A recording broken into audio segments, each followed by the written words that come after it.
This is C-SPAN's Afterwards podcast. This week, author Maya Kornberg discusses her book, Inside Congressional Committees.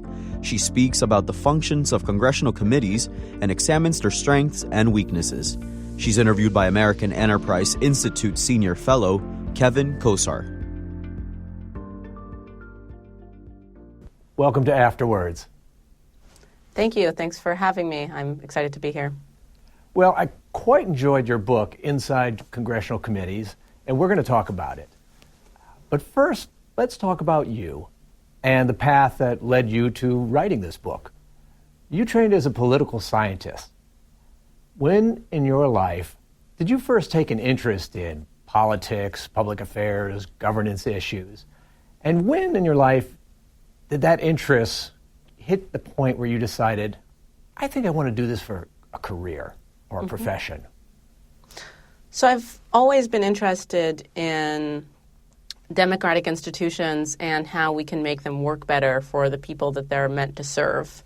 I believe that anytime you have a group of people together making decisions about how to govern themselves and allocate resources, you have politics. And democratic institutions are really at the center of a healthy political system. And they're central then to how groups of people live and how they organize, and that is why I think that it's so central as a topic and have decided to devote my career to studying it. And I think that legislatures in particular are really central to the way in which societies come together and govern themselves. The other thing that has been really central to my beliefs and my career path is the conviction that you need to be understanding something deeply in order to improve it. And so that is why I have really been committed throughout my work and remain committed to marrying scholarship and understanding of the way in which institutions work to concrete policy and advocacy to improve our institutions. And I hope to continue to work on these themes. All right. Well, when you were studying to be a political scientist and the graduate school process, I've been there, it's a long slog. It's a form of kind of trade training. When you were doing that, were there any particular professors or books that were particularly important in your own development as a scholar? Mm-hmm. So that's a great question because I've been influenced by many political scientists as well as scholars in adjacent fields. I would have to start by saying that, of course, as a congressional scholar, the iconic works of Richard Fenno, who really in so many ways shaped the field, shaped the way that I view studying Congress, not just because of the substance of his arguments, but also because of his approach. I'm a big fan of his, what he called the soak and poke approach, where he really immersed himself in Congress in order to understand it. And I believe that remains a really important way to approach the study of Congress, but really any democratic institutions. And then I would also have to say kind of more recent scholarship by folks like Francis Lee and Sarah Binder and others has shaped the way in which I view institutions. I think that their work really encourages us to take a systematic approach to institutions and to understand that they are malleable, and that Congress and others, they of course study Congress, has changed and is shaped by many dynamics and many people who have walked its halls. And then, of course, my PhD supervisor, Desmond King, who's a scholar of racial politics, among other things, I think really inspired me in terms of the approach to take to research, inspired me to question existing approaches in the field and to be critically minded and really form independent approaches and thought processes towards things. So those are just a few. Of course, I'm influenced by so many others, and I would also say that and this is ingrained into my book as well as some of my other work. Political philosophers, particularly political philosophers who focus on deliberative democracy, but also other fields, have really shaped the way in which I approach the work, even though I myself am not a political theorist. Political theory is very close to my heart and to the way that I approach things. Folks like, of course, iconic philosophers like Hannah Arendt, also Jürgen Habermas, Iris Marion Young, and their scholarship has really inspired my approach to studying Congress, but also so many other things in the field. Oh, yes. I can fully appreciate the value of political theory in trying to understand a phenomenon as complex as Congress, to say nothing of the broader sphere of politics. Political theory is very much a look at ideas, conceptions, ways of thinking about things, and each actor who's out there in the political world has their own ideas and their own concepts of what they're supposed to be doing and what they're up to. Now let's turn to the book. Inside Congressional Committees, Function and Dysfunction in the Legislative Process, which was published by Columbia University Press. Writing books, as you no doubt experienced, is not easy. And to complete this book, you did a ton of work, as evidenced by the analyses in there, the works cited, the bibliography, the notes, etc., etc. How long did it take you to complete this book? And what motivated you to pull through and get it over the finish line? Yeah, so as you said, it's a very laborious process, and so I think that it has to be a labor of love.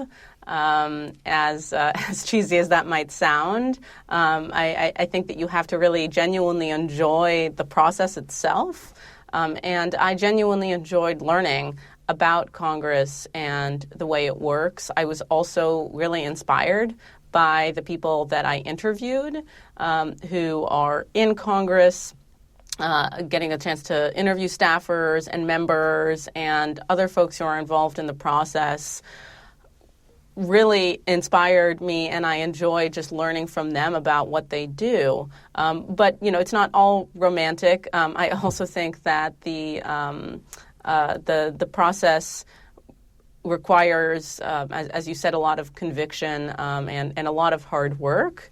I had the pandemic lockdown to take away some perhaps other distractions and give me some time to write a lot of it.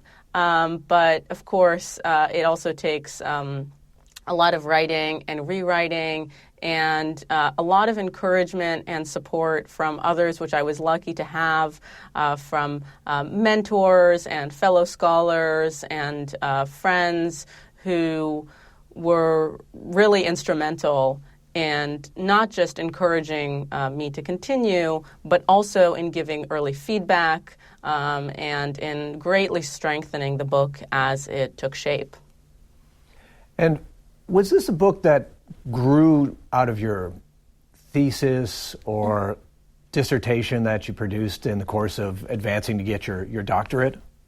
It was, yeah. It's a direct outgrowth, I would say, of my PhD. But that being said, and I perhaps didn't realize how much more work this would be when I embarked on it, it really took on a shape and a life of its own. I collected a lot of new data and told, I think, a much more nuanced story with that new data and new thinking and new writing than I was able to do in the PhD. But of course, the PhD work formed a very solid and core basis for the book, and then the book grew out of that. Yeah, a dissertation and a book differ not least in the fact that a dissertation has a primary audience, the committee that's looking to approve it. A book seeks a larger audience, and certainly I hope this book does get a larger audience because there's a lot in it. Now, you mentioned a little bit about this earlier, but I want to dig a little more deeply about the methods you used to do this book. Some political scientists love to just crunch numbers, and their books are just really thick with math. You've got some of that in there, but you have a whole lot of other methods rolled into there, which perhaps were inspired a bit by Fenno and other giants in the field of political science. What prompted you to take this multiple methodological approach? Did you try to work one methodology and find that you just weren't getting at the truth, or from the outset did you decide you were just going to use multiple ways of looking at things? How did that come to be? Mm-hmm. Yeah, so as you said, I was definitely inspired by existing work on Congress and the way in which work by Fenno and others has really illuminated different parts of this process. I'm a fan of the richness of multi-methods approaches because I think that in handling something as complex as, say, the legislative process in Congress, but of course many other questions that political scientists try to answer are equally complex. There are many, many different layers, and one approach might be good at getting at the truth for one of those layers, but perhaps not another one. And so melding together different approaches that might be better suited to different parts of the process is really important. For example, in the book, as you say, I use different approaches to get at different questions and sub-questions. So one of the things that I look at is how committee hearings are put together today. What is the process and the nitty-gritty of setting up a hearing? And that is something that really numbers can't get at. Counting votes, counting words is not going to be the way to answer that question. Detailed and extensive interviews with staffers in various positions and members in various positions who are involved in that process is really going to be the best way to answer that question. On the other hand, I looked at the actual words that are used by witnesses who testify before committees, and I wanted to get a broad sense of that. And so I used a kind of a large data set of thousands of transcripts and counted incidents of certain words, and that gives you kind of a broader way of looking at something that is not just speaking to people and looking at things in a qualitative way. And so that allowed me to get at another part of the question. And of course, there are other methods that I use. And so together, I think that it can help tell a more comprehensive story about what's going on. All right, let's dig into what's going on. Let's dig into committees, since they're the subject of the book. Now, Congress has had committees basically since 1789, when Congress was a much smaller operation. Committees have always been with Congress. The House has always had them. The Senate's always had them. Why? So as you mentioned, committees have really been essential institutions in Congress since its inception. And the way that I like to think about it is that committees exist because Congress is a huge institution, and it has to deal with a huge number of issues, as we all know from watching it. And so it needs to delegate responsibility and ownership in some way, and it does this through committees. Committees are really where it delegates responsibility to look more deeply and take ownership of different issues. Committees are where members can specialize in a topic and take ownership of it and deliberate and understand policies more deeply. Committees are also a way then of decentralizing power within the chamber and allowing more legislators to be involved in different ways in the process. Again, just like many other big organizations that we might think of.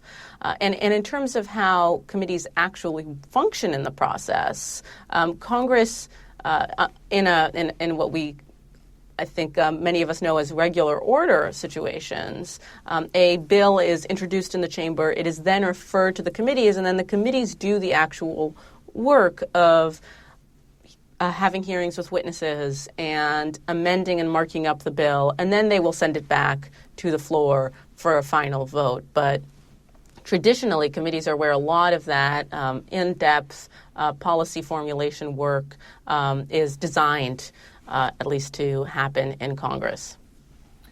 Yeah. I suppose, based on what you're saying, it's a bit like any other organization. You can't have everybody working on the same task at the same time, especially if you're talking about dozens of people, or, as in the House these days, 435 members and 100 in the Senate. So you kind of engage in a division of labor. And that allows the organization to not only develop specialization, as you said, but also, as you indicate, to work on multiple things at the same time and not just get anchored on one topic. So these committees, where do they come from? How are they created? Mm-hmm. So committees have changed over the course of Congress's history, but the committees that we have today are written into the official rules of the House and the Senate. And the committees and their jurisdictions have not changed since the 1970s, which was the last time that there was a structural reform in the way that standing committees are divided and in their jurisdictions. That being said, there are many what we call select committees that might crop up at certain times that Congress needs to deal with a specific issue of the day, an investigation or a pressing issue. And so it will create what's called a select committee, which is more ad hoc and less permanent than what we know of as the standing committees. One example of a select committee that, of course, everyone is very aware of is the January 6th committee. But, of course, there are many others that Congress can create through a resolution and that can help it dig into issues of the day. Right. And the committees themselves often spawn subcommittees, and they do that on their own authority typically. Is that correct? Yes. So subcommittees is a much less regimented process and much more variable between committees, and over time, as you said, they can kind of spawn from the committees themselves, and also, and maybe we'll talk about this later in terms of how committees actually function. There's a lot of variation in the way in which the subcommittee and the full committee interact with each other in terms of how they decide things, how they work, how they hold hearings. So there's a lot more variation in that versus the regimented approach that I just mentioned with standing committees. All right. Well, yeah, as you noted, there are a variety of types of committees. There's the appropriations committees who make decisions about spending. There's select committees like the January 6th focused one.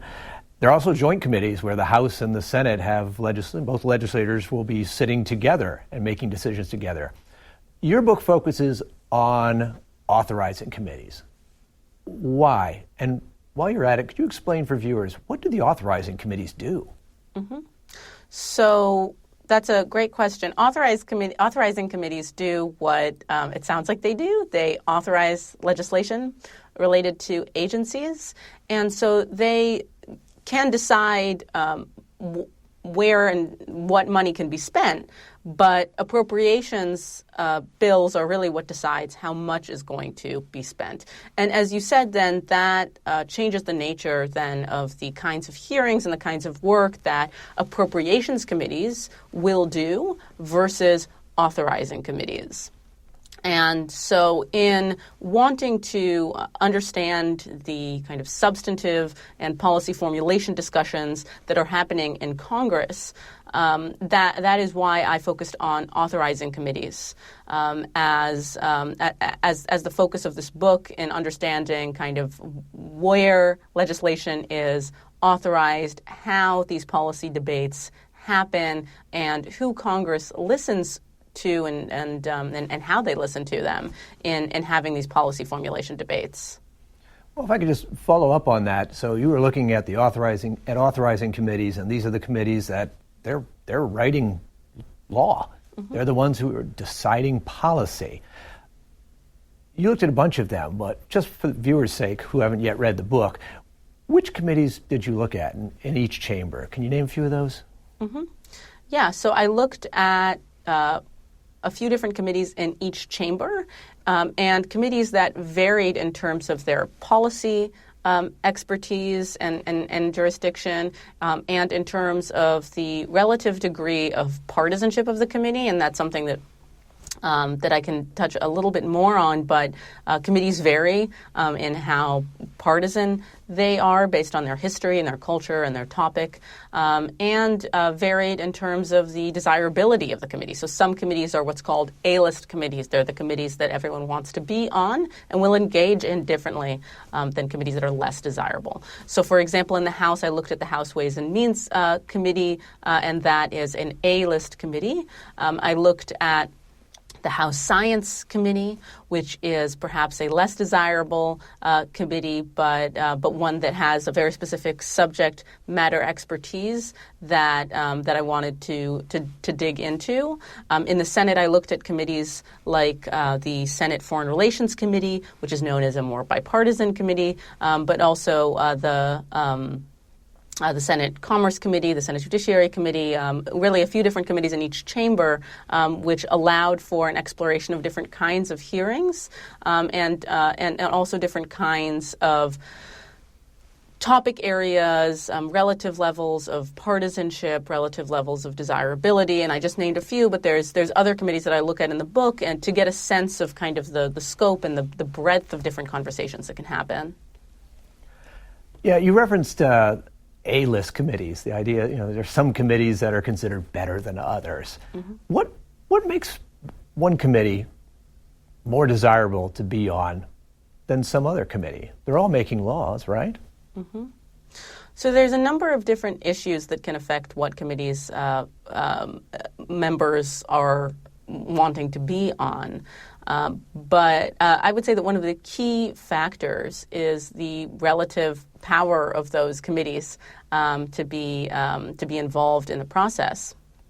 So committees like the House Natural Resources Committee or the House Ways and Means Committee have much broader jurisdictions in making decisions over bills that get passed than committees like for example, House Veterans Affairs Committee, which deals with no doubt a very crucial issue, but less crucial in terms of actually deciding a lot of where the money gets spent and kind of the key pressing policy issues of the day. And I would also say that the kind of the overall culture of committees, the ways in which different members have been involved historically, and the way in which these committees have kind of cropped up and taken ownership over issues has also influenced then, for example, a new member coming in and wanting to be on or lobbying to be on one committee versus another. Right. Some issue areas have broader breadth of power, if I heard you correctly. Mm-hmm. And my understanding also is that some committees, by virtue of their subject area, are more useful or more empowering to a legislator who wants to fundraise for re-election. So if you're overseeing the banking industry is a very lucrative industry. Mm-hmm. Yeah, no, that's an excellent point, which is also really important to raise.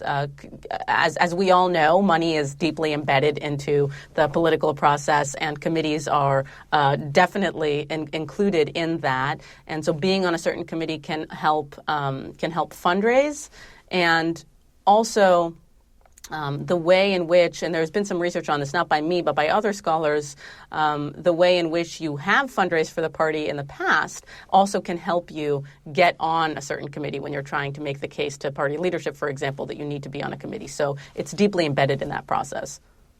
All right. Well, I wanted to ask, one of the things that you note in your book is that the power of committees within their respective chambers has risen and fallen. And that's to be expected. As you noted earlier, institutions change. But why or how does a committee's power vis-a-vis the rest of the chamber grow or diminish? What do we mean by power in this context? Yeah, so that's a really excellent question, and of course core to the study of committees as institutions within the legislature. The way that I like to think of power is, first and foremost, is autonomy.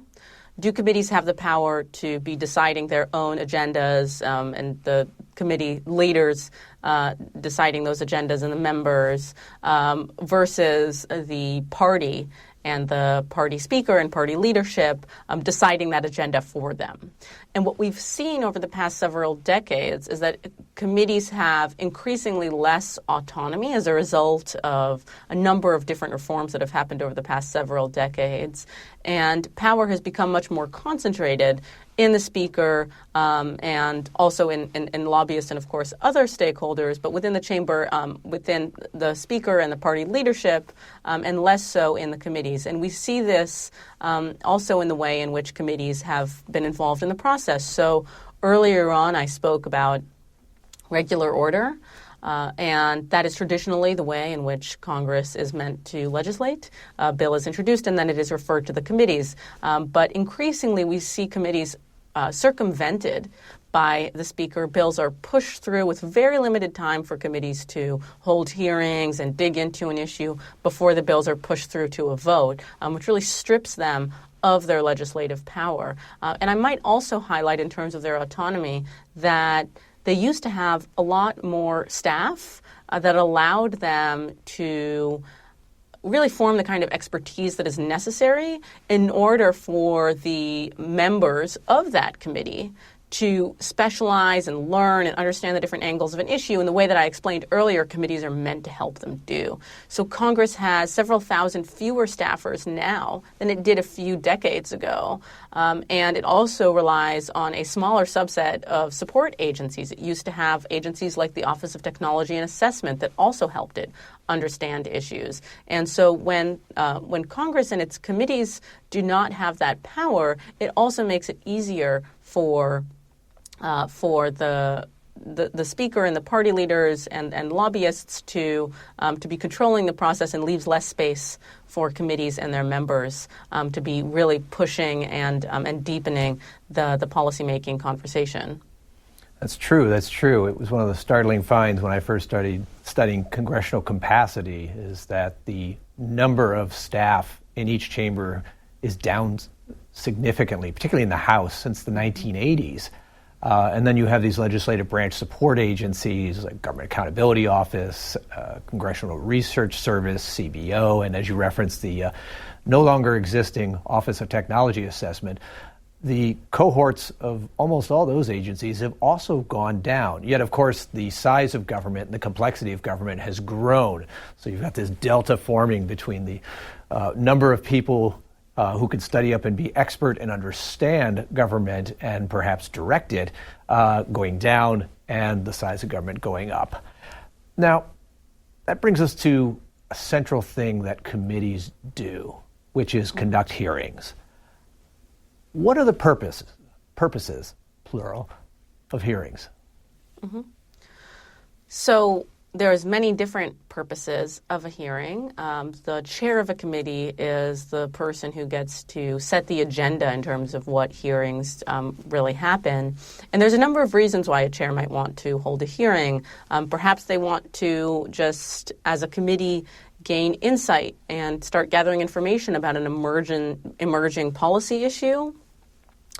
Perhaps they want to build up public support for an issue, and this is kind of the more theatrical side of hearings, that it's about these are public forums. They are frequently watched by many people, and so it's a way to mobilize public support for an issue or opposition to an issue. By the same token, it's also a way to mobilize support or opposition to an issue within the chamber and gain visibility for that issue. There are oversight hearings that are meant as a check on the executive branch, and there are also hearings that are meant to allow stakeholders in a specific policy area to come in and really make their views on an issue known and illuminate the different vantage points that there are on a policy issue in general. And of course, as I mentioned, the chair is hugely important in setting the tone for which kinds of hearings happen.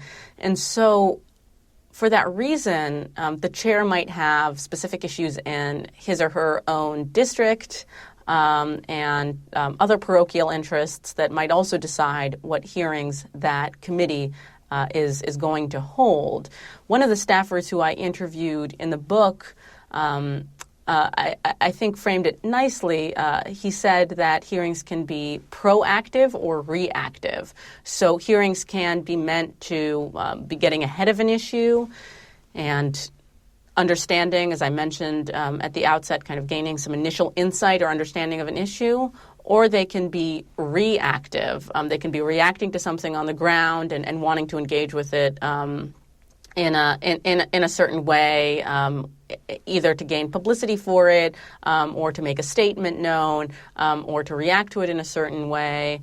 For example, say that the American embassy in a specific country has been attacked. The Senate Foreign Relations Committee might want to have a hearing to understand and react to that issue. On the other hand, a story that I tell in the book is about the Science Committee's genetic engineering hearing in 2015. Once that was a new technology, they wanted to understand a little bit what that technology means and just gain some initial insight. So there's also that kind of temporal part of hearings where they can be either reacting to an issue or almost preempting an issue and trying to understand how it might develop.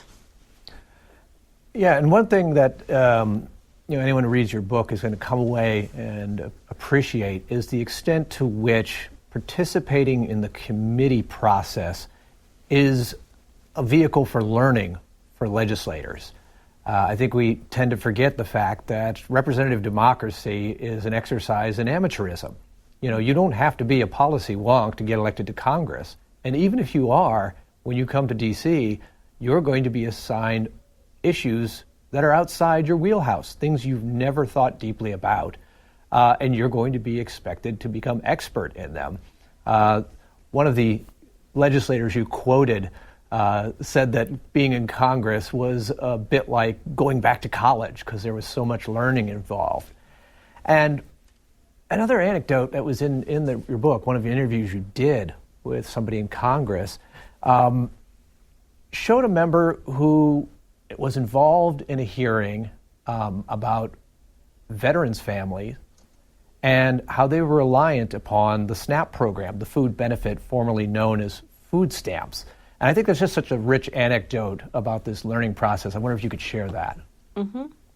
Yeah, so this was a hearing in the Agriculture Committee, which was one of the committees that I looked at in the House.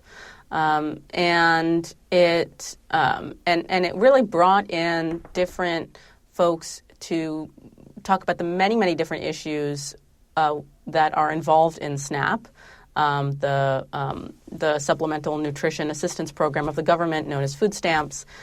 And one of the legislators that I spoke to recounted specifically a hearing that talked about veterans who rely on food assistance, and the story of a specific veteran who had given so much to the country, relying on food stamps, really, I think for him, underscoring the importance of that program. And this is a program that the 2018 Farm Bill and of course the Farm Bills preceding it get to shape in terms of how much money and the way in which that program will look. And so ahead of voting on that bill and deciding what that bill would look like, the story of that veteran and the way in which that hearing illuminated that part of the issue for him really made him think about food assistance in a different way. And this was a legislator who had not been supportive of the program before. And so really humanizing and also adding another perspective to the issue for him that he had not perhaps not seen, but also not kind of appreciated and taken in that way, allowed him to shape and reshape how he viewed the Farm Bill and how he viewed the food assistance program in general. Yeah, and I think it was also really a remarkable example of how the voice of an average American can be heard in Washington, D.C. The place to do it very often is committees. Mm-hmm. Now, this brings us to the issue of who gets to be a witness. Certainly, your book shows that very often witnesses at hearings are experts. But they're not the only types of folks who get to come in. Who else gets to come in and testify? Mm-hmm. So in the book, I talk about different types of witnesses that might come to testify. So first of all, there's also different kinds of experts. There's what I call in the book a labeled expert, someone who, by virtue of their partisan affiliations and previous statements on an issue, everyone really knows what they're going to say on this. Perhaps it's a prominent skeptic of climate change who has come to testify many times and is associated with the Republican Party, and they are coming in yet again to say the same thing that they've said before on climate change. So that's going to color, obviously, the way in which the committee hears them. There's also something that I call an unlabeled expert, someone who is coming in and they have not been associated publicly with an issue. They have not been running a blog talking about an issue. They have not been a former member of an administration, and so there's some freshness and some openness to hearing them that you don't see with labeled experts. But of course, as you said, there's not just experts coming to testify. Hearings, as you put very well just now, are really a platform also to hear a spectrum of voices of average Americans who can come in and share how an issue might affect them based on their lived experience. And of course, expertise in an issue does not just mean technical expertise.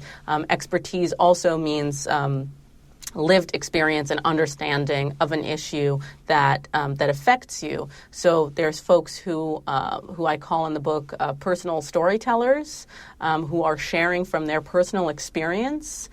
People like we were talking about food stamps, so a WNBA star who grew up on food stamps coming to share her story, her experience of that issue, or a journalist who lived and reported alongside ISIS coming to share his personal story of the conflict in the region.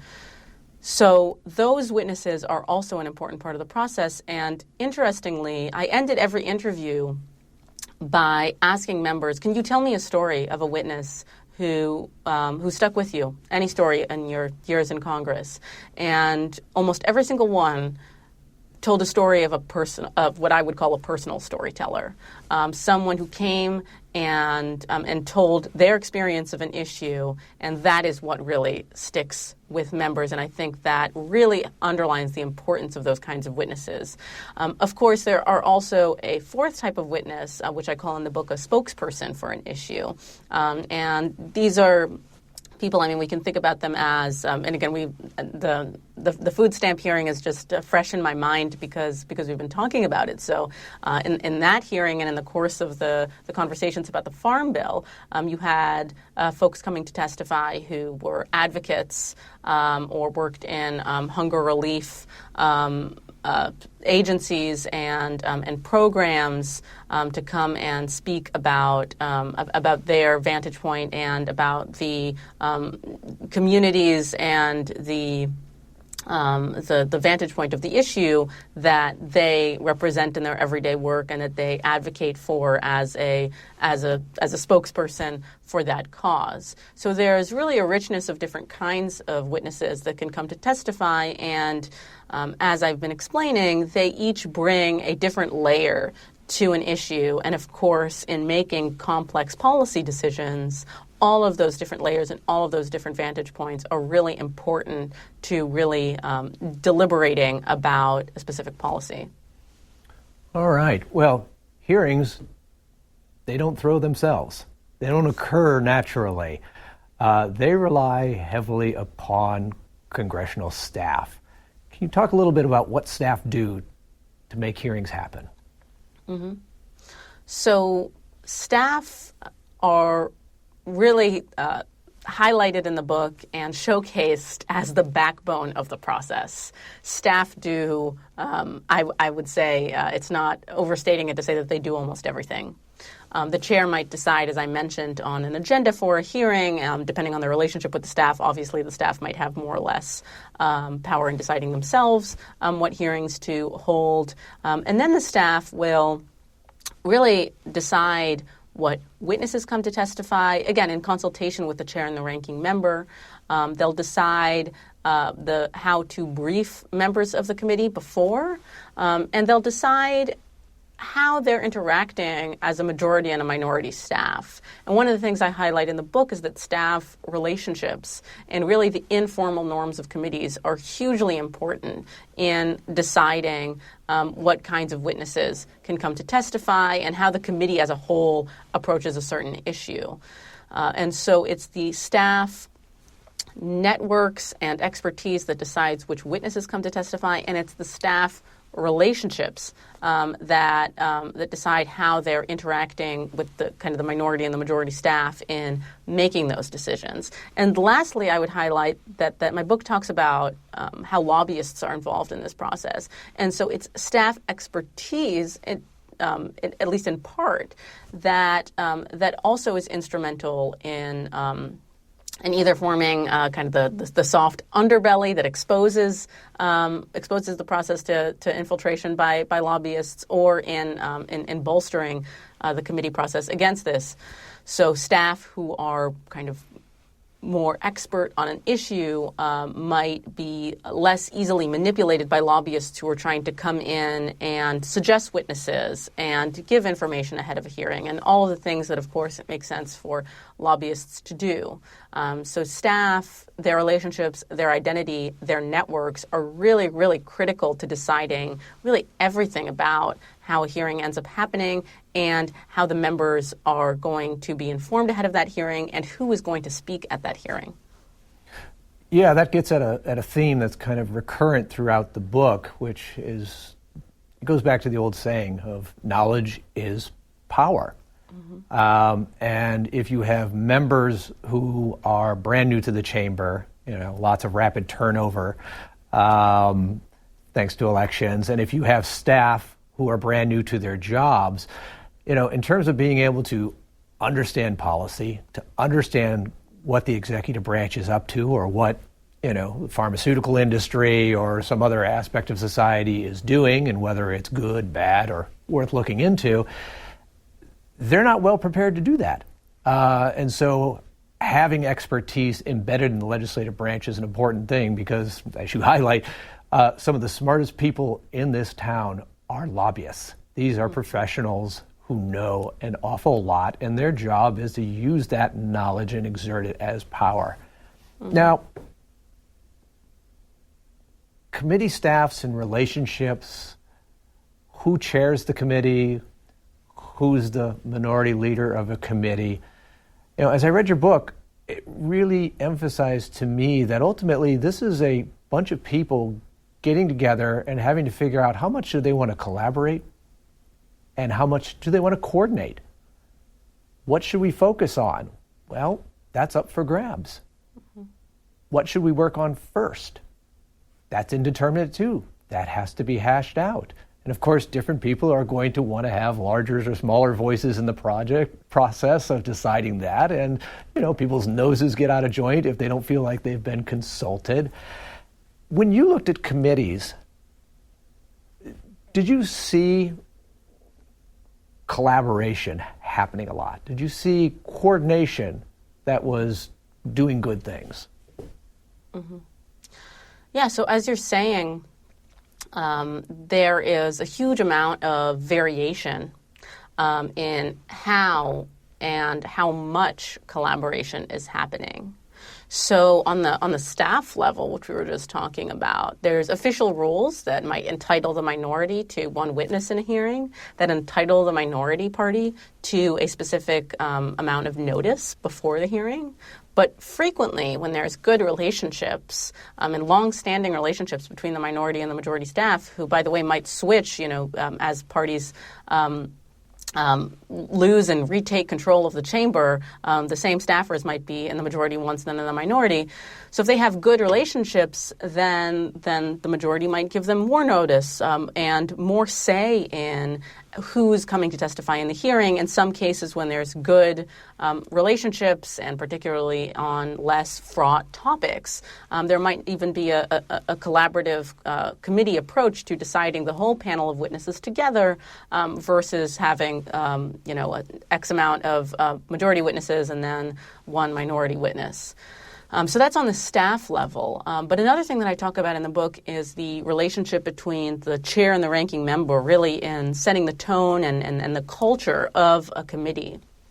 And so on committees that have a kind of historically and institutionally kind of embedded bipartisan culture, there might also be a more communal approach to issues that are charted by the chair and the ranking member together and their respective staffs, and more of an emphasis on hearings that really are a kind of collaborative approach to an issue, and that, as I talk about in the book, are more likely to result in witness panels that have a balance of different perspectives and really set the tone for a more kind of deliberative learning process. The other thing that I talk about in the book in terms of the capacity for committees to encourage collaboration is that they are really one of the only bipartisan institutions in Congress where members from both parties have to come together on a regular basis and sit in hearings, engage in committee work, and learn about different things. And so joint membership in a committee and the experiences and the shared goals that come from that are important in fostering some of the relationships that are lacking in Congress, especially since many members do not live in Congress anymore, which they once used to, and especially given what, of course, we all know is a hyper-partisan and truly rancorous environment. So in the context of that, committees can, under some conditions, form a space to build relationships. One of the stories that I tell in the book about this is the friendship between Senator Dick Lugar, who I interviewed before he passed away in 2019, and then Senator Barack Obama. And Senator Lugar really underscored that it was their joint membership in the Senate Foreign Relations Committee, which Senator Lugar chaired and Barack Obama was then a member of, and their participation in what's called CODELs, or congressional delegation trips that committees take frequently to understand an issue and to gain information. They might go abroad, as is the case in the Senate Foreign Relations Committee, and really form some of these experiences that are central to building some of the basic relationships that we see are so lacking in Congress today. Well, all right. One thing that was interesting in the book was that committees can behave a little bit differently depending upon the issue.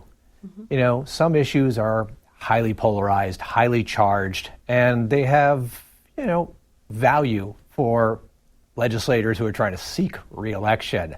Those are the sorts of hearings that often devolve into kind of red shirt versus blue shirt, shouting competitions where members are up there on the dais trying to have their say. But we'd be mistaken if we were to think those were the only types of hearings, because many issues are just not polarized and lend themselves very easily to just bipartisan conversations. And speaking of these bipartisan conversations, your book shows that members don't always get together in formal committee hearings. They sometimes have these informal gatherings. These are the ones that we don't see on television typically. We don't get much reporting on them because media often are not allowed to be in there. Could you tell us a little bit about those and their value? Mm-hmm. Yeah, so as you said, we're all too familiar with the kinds of hearings that we see on TV, with this grandiosity and theatricality that is involved, and the partisan politics that might encourage. But there are also hearings where less cameras are present, and committees come together in different settings. And when cameras are not present, of course, that takes away the kind of fight for sound bites that you were mentioning, and kind of public displays that, of course, we all know from television. And since we've been talking about the Agriculture Committee and the Farm Bill, I'll just continue with that because, again, it's fresh in my mind. So I tell the story in the book of the Farm Bill listening tour, which was a really unique thing that the Agriculture Committee did ahead of the Farm Bill passing. They went across the country and they held what I think can be described as open mic sessions almost, where farmers and everyday Americans got to come up and take the mic and tell their story. And so that was a very, very different setting for a number of reasons from the traditional hearings that we just described. And first of all, it was a different kind of interaction with the witnesses. You don't have witnesses who are coming in and speaking off of a script largely reflective of the written testimony that they will have said before, and really constricted to kind of 5 minutes of speaking, and members who are then sitting in assigned seats, and cameras that are there at the ready. You have much more of an open give and take with witnesses, and really the opportunity for a conversation with everyday Americans. And then the other thing that you have is an opportunity for members to interact with each other in a different way. The Farm Bill listening tour literally took them out of Washington, as field hearings like that often do, and took them out of the setting and the drama of the hearing rooms, and allowed for a different kind of and a much more collegial kind of interaction, and other briefings that even happen in Congress that I talk about in the book, but where, again, the cameras are not there and you're not in this scripted setting, also allow for a much more open give and take, not just with the witnesses, but between the members themselves, in a way that the traditional hearings, which we think of when we think of hearings, do not always make space for. Right. Yes, I recall the book recounting that, frequently committees will just get together and they'll order in food, and staff and members will sit together and just chew the fat over various topics, without having to worry about being quoted by a member of the media, or without having to worry about sounding foolish if they ask a question that has an obvious answer or something like that. Now, in the time we have left, I want to ask you, the subtitle of your book, Function and Dysfunction in the Legislative Process. Let's talk about function and dysfunction a little bit. Mm-hmm. What do you mean by function, and what do you mean by dysfunction? Mm-hmm. So there are ways in which the legislative scholarship internationally tells us that committees are meant to act purposes that they're meant to fulfill in legislatures, because committees are really a ubiquitous institution. They exist in many legislatures around the world. And so committees that are functioning are committees that are fulfilling these purposes. As I mentioned, one of the things that committees are meant to do is to be a space to learn and to engage with research on an issue, and engage with all of the information that you would need to gather in order to understand a policy area. Committees are also traditionally meant as a deliberative space, a space to reason through and understand the different angles of an issue, and to really debate and discuss and deliberate the different parts of a policymaking process. And committees are also kind of beyond this space that they have in being a core kind of legislative institution that is meant to help, again, understand an issue and write laws, also, of course, meant to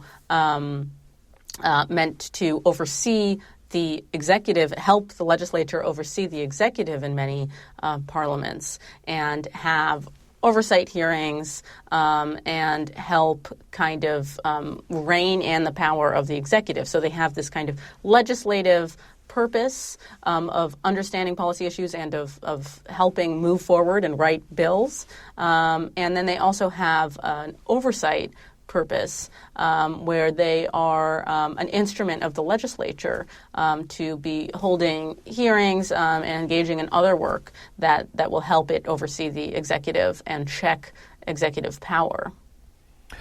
So the reading of your book is going to come away, I think, with the impression that there are good things happening within committees. It is not just partisan theater, but there's learning, there's policymaking, there's oversight. What can committees do better? Mm-hmm.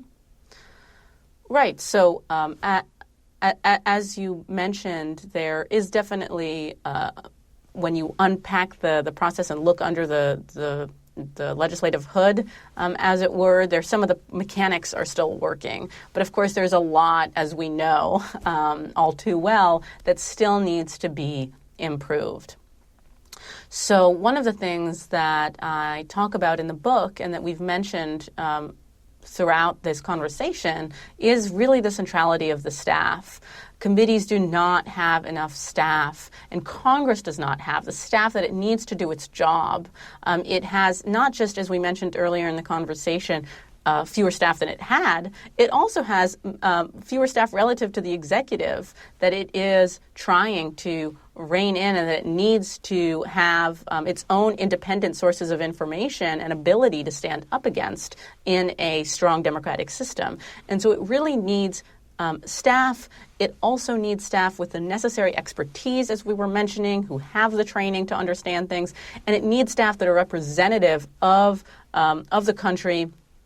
We have a Congress that relies on staff that are still overwhelmingly white and many from affluent backgrounds as a result of the hiring pipeline that starts with unpaid internships. And so really investing in staff and investing in the staff that are necessary is really, really important, and I highlight that in the book. The other thing that committees need to be doing is to be rethinking the way in which hearings happen. So I talked about a little bit the difference between these traditional hearing formats and hearings outside of Washington. Increasingly, we have members who are not in Washington most of the week. They're there maybe Tuesday to Thursday, and they're barely in the hearings that happen as a result of a busy schedule. And so COVID-19 really encouraged digital hearing formats. I talked about field hearings that are outside of Washington.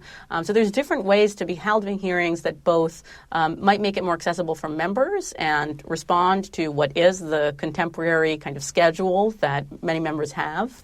And also, as I mentioned, allow for a different kind of engagement between members and a different kind of engagement with witnesses who might not be able to travel to Washington. And so it really opens up the process. And lastly, I would highlight that part of the dysfunction is obviously still the partisanship that colors every single part of the policymaking process today, and that really is paralyzing to Congress.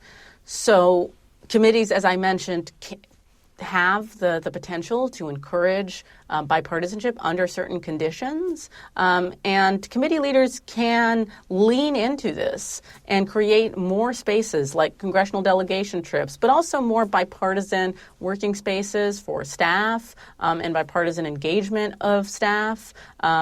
Lately, there's been a lot of discussion of more bipartisan onboarding for members and staff that really encourage some of the bipartisanship that is still so lacking and that is so debilitating the lack of bipartisanship in the context of the contemporary Congress. So still a lot of work to do, obviously, and those are just a few of the reforms that I talk about in the book that can help strengthen the committee system in order to strengthen Congress as a whole. All right. Dr. Maya Kornberg, thank you so much for chatting with me and with our audience about your new book, Inside Congressional Committees, Function and Dysfunction in the Legislative Process. Thank you so much, Dr. Kosar, and thank you for having me on the show. Thanks for listening to this week's Afterwards podcast. If you enjoyed this podcast, listen to C-SPAN's podcast about books. Learn about the latest nonfiction books and best-selling authors. In each episode, we report on bestsellers lists and book reviews from around the country. You'll also hear authors talking about their latest books and insider interviews with nonfiction book publishing industry experts.